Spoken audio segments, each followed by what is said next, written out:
We're going to do a small lecture here about sections 5.3 and 5.4, so binomial probability and the binomial distribution. So first of all, we need to talk about what is a binomial experiment. The big key here is that you're doing something a bunch of times, so a fixed number of trials. So maybe like we're flipping a coin 20 times, right? But each trial needs to be independent of the other trials. So whatever happened on one trial has no effect on the other. And then there's only two outcomes. So we call them a success or a failure. And hence the binomial, two outcomes. And we typically donate a probability of success as P of S, and then probability of failure would be P of F. And the random variable, so we're still talking discrete random variables, it's going to count the number of successes. So if we had 20 trials, we could have 0 successes, 1 success, 2 success, 3, 4, 5, 6, 7, all the way up to 20. Okay. Here are the variables. So n's the number of trials, because it's kind of like a sample size. If I flip a coin 20 times, that's like a sample of 20 flips. So n has that same kind of meaning there. Lowercase p, that's going to be the probability of success. Lowercase q is a probability of failure. Notice that q is equal to 1 minus p because they're opposites. And again, remember x is going to be the number of successes, which could be 0, 1, 2, 3, 4, 5, all the way up to n. So let's check it out. Let's decide whether this is a binomial experiment or not, and then let's write down the variables here. So we got a surgical procedure has an 85% chance of success. The doctor performs the procedure on 8 patients. The random variable represents the number of successful surgeries. Yeah, first of all, you either succeed or you don't on a surgery. We're doing 8 procedures or something like that, right? Well, it doesn't say how many. Oh yeah, 8 patients. There you go. And then if you're successful on one surgery, that has no effect on success or failure on the other. And so, yeah, these are all independent. So n would be 8. P is your probability of success. So as a decimal, that's 0.85. Q would be what? Well, that would be 0.15. And then your x value could be 0, 1, 2, 3, all the way up to 8. So there would be your variables for the binomial experiment.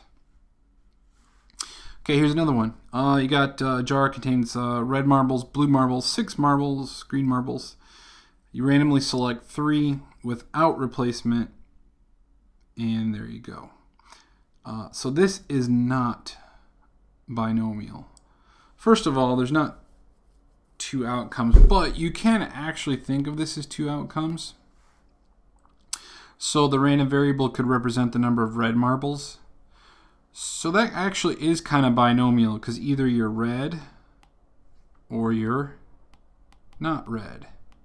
So you can turn almost any situation into binomial if you want to ask it or look at it in that way. So actually that's not the problem. The problem is what? Without replacement.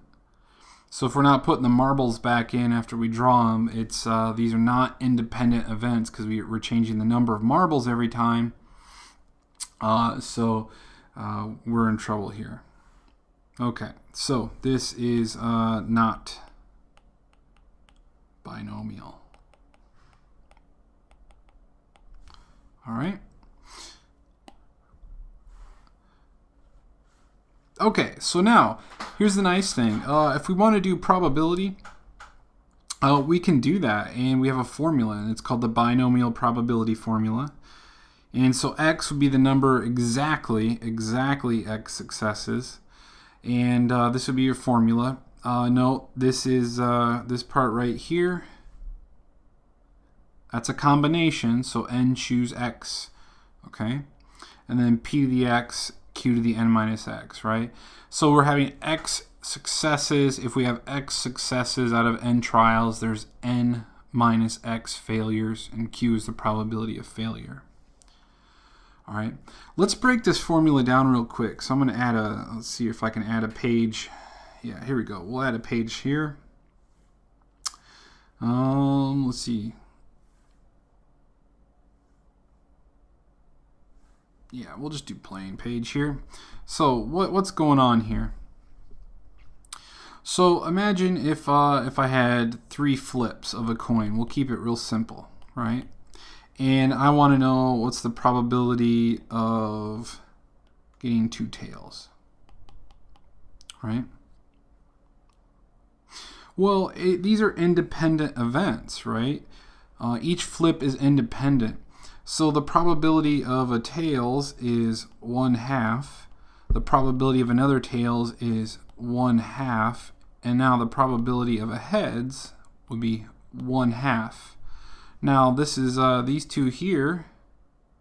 There's 2 of them, so you could really think of that as 1/2 to the 2nd power, which would, by the way, match the number of successes I want. If I want 2 tails, getting a tails is like a success.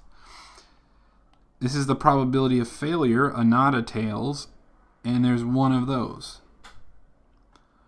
So that's like the first part of the formula, p to the x, or I mean the second part of the formula, q to the n minus x. Here, if I have 3 flips, n is 3, I want exactly 2 tails, right? And the probability of a success is 1/2. Probability of failure is 1/2. Now, what about the combinations out in front? Well, if I flip these 3 coins, who is to say that they had to go in this exact order here, right? It didn't have to happen tails, tails, heads, right? It could actually have happened tails, heads, tails, or heads, tails, tails, right? So we have to account for the number of ways that can happen, or the number of combinations there. So that's why we multiply out in front by 3, because we have 3 coins. 2 of them I want to be tails. So that's counting up the number of ways that this could happen. And so that's why out in front we multiply by n, choose x. That is accounting for the number of ways this could be arranged and changed around. So that is where the formula comes from, if that helps. Otherwise, you know, just you can think of just this formula here. This is on your formula sheet. You can refer to it. Okay? So, one thing to caution you about, make sure that x and p both refer to the same category called a success, right? So those two always go together. So let's try one. Microfracture knee surgery has a 75% chance of success. The surgery is performed on 3 patients, so I already know right away that's 3. Probability of success, 0.75. Therefore, Q is 0.25. So, what is the probability of the surgery being successful on exactly 2 patients? So here, X is going to be 2 for us.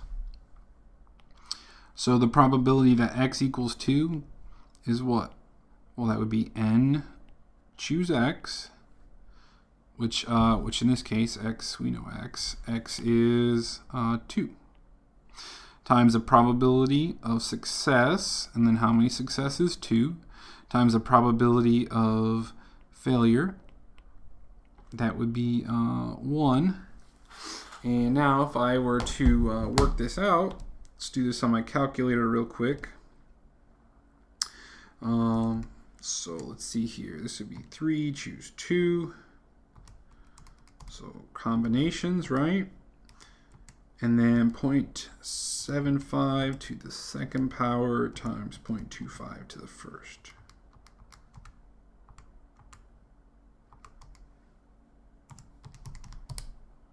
So I get 0.422, or 42.2%. Now hopefully that should make sense. Yeah, an individual surgery, 75% chance, but you know, it's kind of like, think about like basketball. If you're a really good free throw shooter, you know, yeah, you're good, but if you're going to shoot 3, do you have a, you know, the chances that you make all three is a lot lower than your individual percentage, right? And so that kind of makes sense, I hope, if you think of it like that. Now, what was the other way we could have done this, right? We could have done it this way. We could have tried to like think of listing this all out and creating like a chart and then doing the independent probability, and then here this one, and this one all have two successes. Add those up because it could happen in this order, or this order. So you would add them up, and you get the same thing that way. But it's just a lot easier using that binomial probability formula, which we just wrote out on the previous slide. Okay. Let's flip a coin 10 times. All right, 10 trials. Flipping coins, heads or tails, so that's binomial. What's the probability of getting 4 heads? So probability of a heads is a half. Probability of a tails is a half. I want exactly 4 heads. All right, so that's x equals 4. So that's going to be 10 choose 4 times 1/2, or 0.5, same difference, to the 4th, and then 1/2 to the 6th. Because if 4 of them are heads, then 6 of them would be tails. So let's see here. What do we get when we do this? So again, combinations, 10 NCR4, 0.5 to the 4th, or 1/2 to the 4th, and 1/2 to the 6th. So I get 0.205. So again, if you want to turn these into percents, you can, but that'd be 20.5%. All right. So here's the nice thing. You could do this on your calculator, but you can also do it in StatCrunch. So here's where you go in StatCrunch. And it's pretty easy to do. Just go stats, calculators, binomial. All right.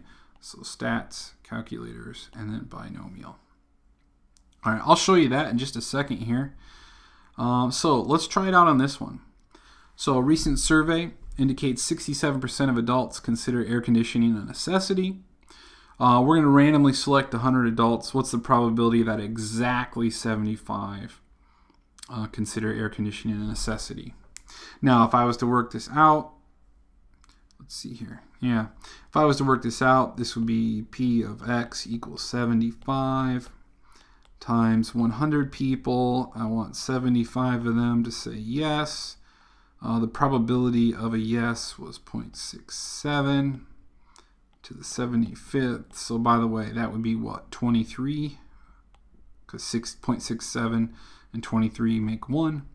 And then so if I have 75 yeses, that means I'd have to have 25 no's. All right, so let's see this in StatCrunch though. So if I jump into StatCrunch, you go stats, calculators, binomial. And you can see it here. So I'm going to go 100. This should be 0.67. And I need equals to 75. And boom, there it is. So, and what it does, it actually creates the distribution for you. This little red sliver is where 75 is. And the probability of that is 0.020. So if I write that in, that would be 0.020. Okay. Same thing here. So you take a multiple choice quiz, 20 questions. All right. So that would be like the trials, 20 trials. There's 4 choices for each question. So what's the probability if you were to guess on every question, you got exactly 18 correct? Well, if there's 4 A, B, C, D, right? What's the probability of getting it correct? Well, that'd be 1/4. And therefore, the probability of getting it incorrect would be 3/4. And I want to know what's the probability I get exactly 18 correct. And so I could write all the parts in the formula, but let's just go over in StatCrunch. So this is 20, this is now 0.25. Now you only need to tell StatCrunch P because Q is 1 minus P, so it can figure that out on its own. And 1/4, 1 out of 4, or 0.25, right? For the probability of, or no, this should be 18. Here's where my 18 goes, sorry. Oh, very low. E to the negative 9th. So E, that's like times 10 to the negative 9th. So 1.55 times 10 to the negative 9th power. All right, so that's really small. So that'd be 1, 2, 3, 4, 5, 6, 7, 8. 1, 5, 5. If I was to write that out. So extremely unlikely you're going to guess and get 18 correct if you guessed on the whole thing. Okay. Now, here's a little different one. Survey indicates that 41% of women consider reading their favorite leisure time activity. We're going to select 120 of them. And what's the probability that at least 5 respond yes? So by the way, probability that one of them likes it is 0.41. So Q would be therefore 0.59.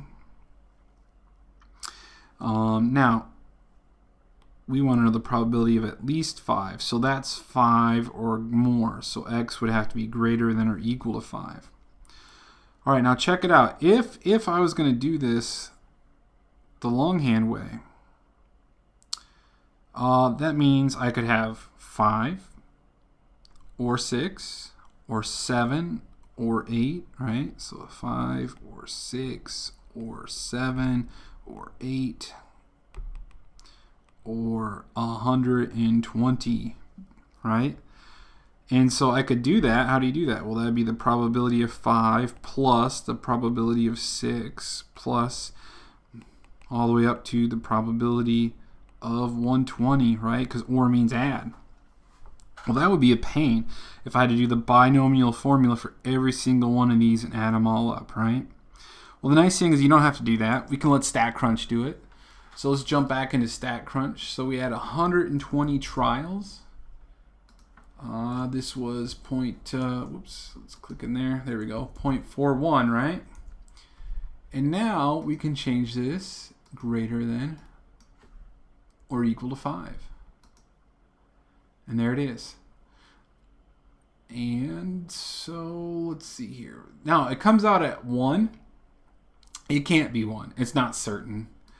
But this is telling us that there's lots of decimal places, 9.99999. So if you do this, I'd prefer that you write it as approximately 1. Don't write equals 1. I'd write approximately 1. So in other words, it's extremely likely if I did this survey of 120 women that at least 5 would say that reading's their favorite. Okay, if that 41% is accurate. All right. Here's another one. Company has light bulbs they produce. It's found that 1 out of every 10,000 is faulty. If you have a sample of 30 light bulbs, what is the probability at least 1 is faulty? So we had that at least once formula for before, but we could use that here. But because this is binomial, either you're faulty or you're not. We can tackle it that way. So we have a sample of 30 light bulbs. Now be careful here. This is where sometimes this gets a little awkward. 1 out of 10,000 is faulty. What's the probability that at least 1 is faulty? So the thing I'm focusing on is faulty. So being faulty here is considered a success because that's what I'm concentrating on. So when we talk about P being the probability of success, don't think of it as necessarily as good. It means that you successfully picked whatever you were focusing on. So here I'm questioning and picking, faulty light bulbs. So that's 1 out of 10,000. Okay. which as a decimal, that would be 1/10,000th, so tenths, hundredths, thousandths, 1/10,000th, right? And at least one, so that's actually the probability that we have one or more. X is greater than or equal to 1. And again, if I was to do this longhand, I'd have to do the binomial formula for 1, for 2, for 3, for 4, for 5, all the way up to 30. And again, we don't want to do that. So let's just jump right back into StatCrunch. So we got 30 here. Probability of a success. Here we go. And at least one. So I get 0.003, let's say. Okay. So that's a less than 1% chance. So that's pretty good. All right. Now we go back to that multiple choice thing earlier, right? Remember, P was 1/4, N is 20. But now maybe a more accurate question, or maybe a better question to ask. Earlier we calculated the probability of getting exactly 18 correct. But who wonders that? What you really care about is, hey, what's the probability I pass? Well, pass, you'd want to get maybe like a 15 or more, right? So what's the probability X is greater than or equal to 15? And so again, we can do this. So jump back in there. So it was 20 questions. The probability of getting a question right was 1/4, 1 out of 4, so 0.25. And now what's the probability that I get at least 15 right? Ooh, still not good. 1, 2, 3, 4, 5 zeros there. So still extremely low, if I'm guessing. So still extremely low. All right, so that's it. That's section 5.3. So let's talk 5.4 now, the binomial distribution. So now that we know how to calculate binomial probabilities, let's use those to create some distributions, right? So some charts where we have all these probabilities in there. Now remember, before we had a binomial distribution,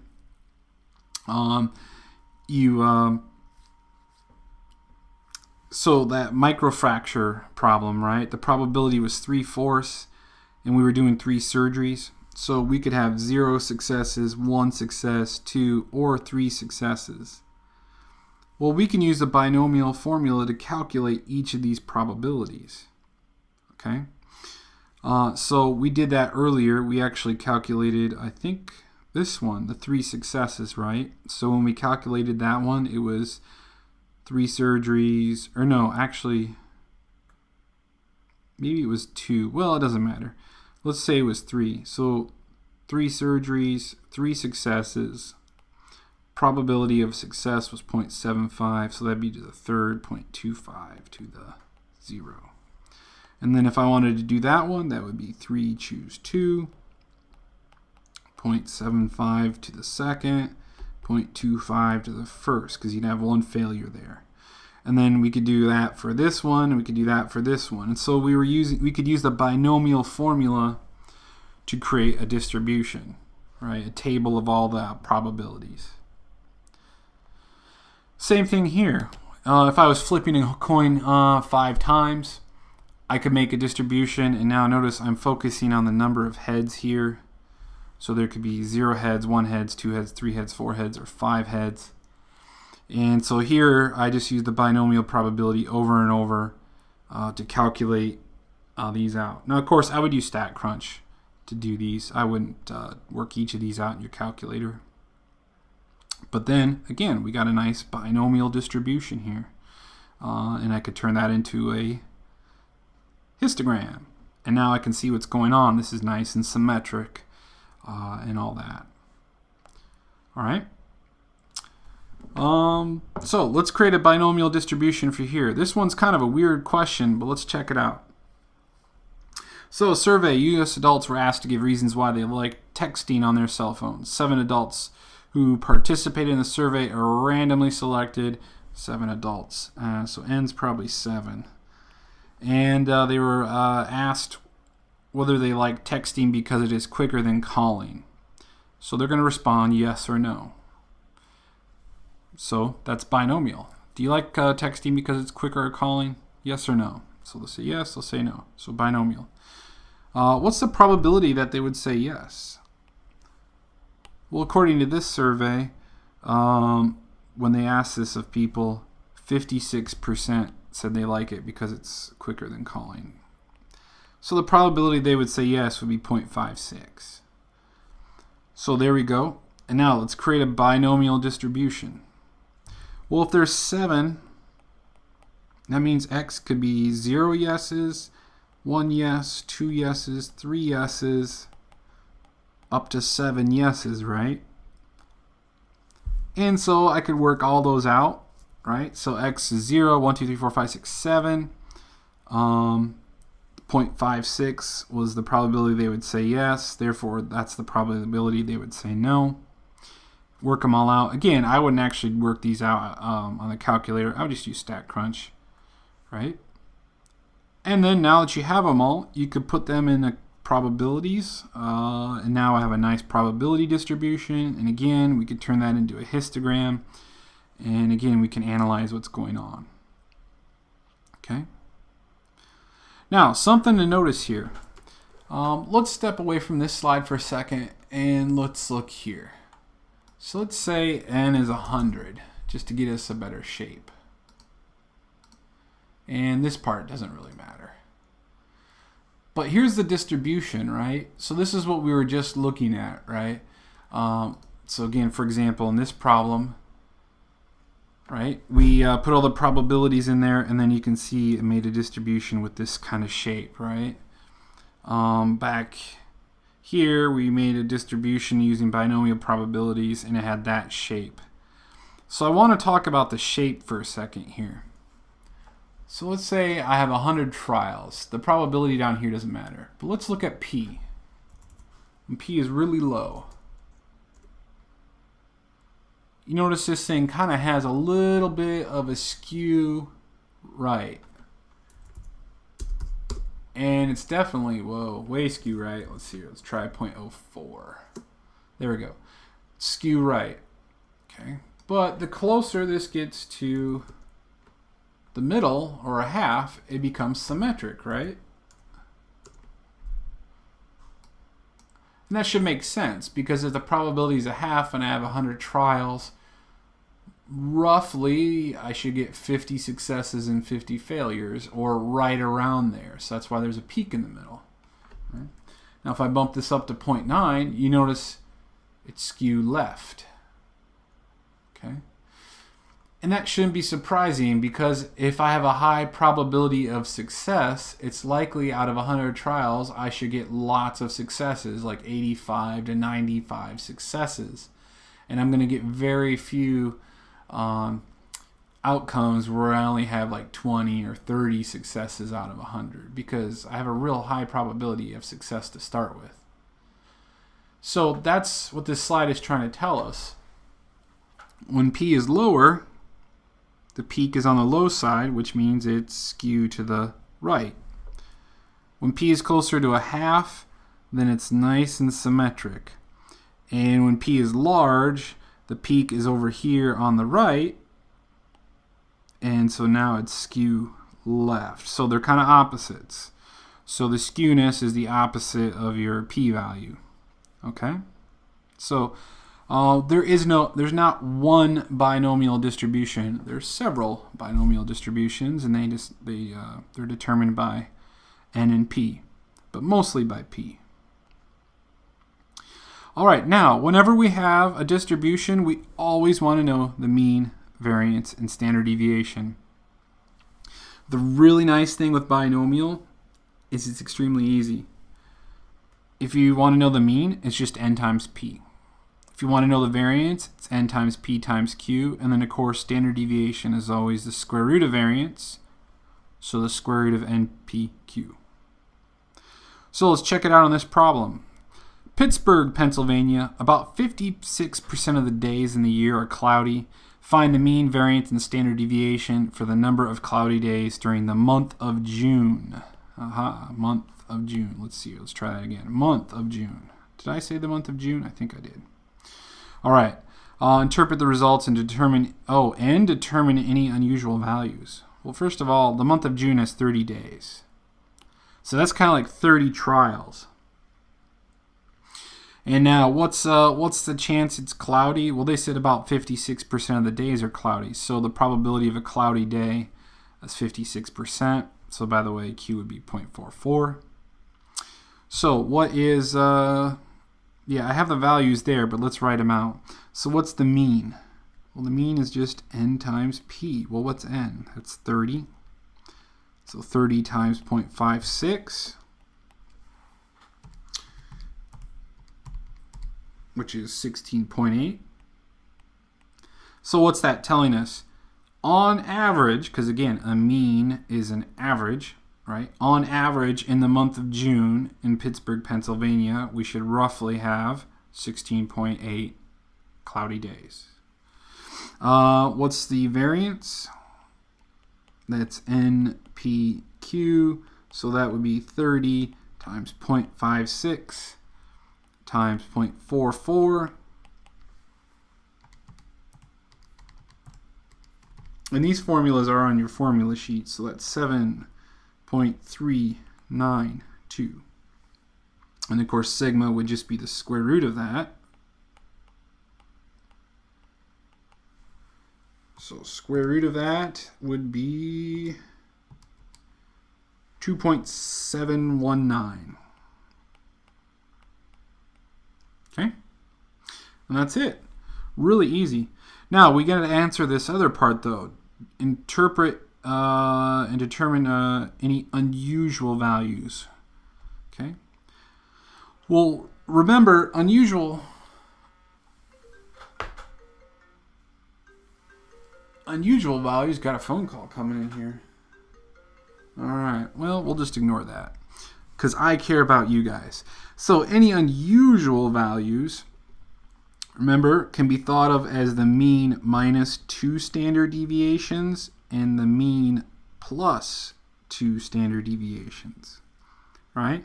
Remember, those are kind of like some barriers. So if you're out here or here past those 2 marks, you're considered unusual.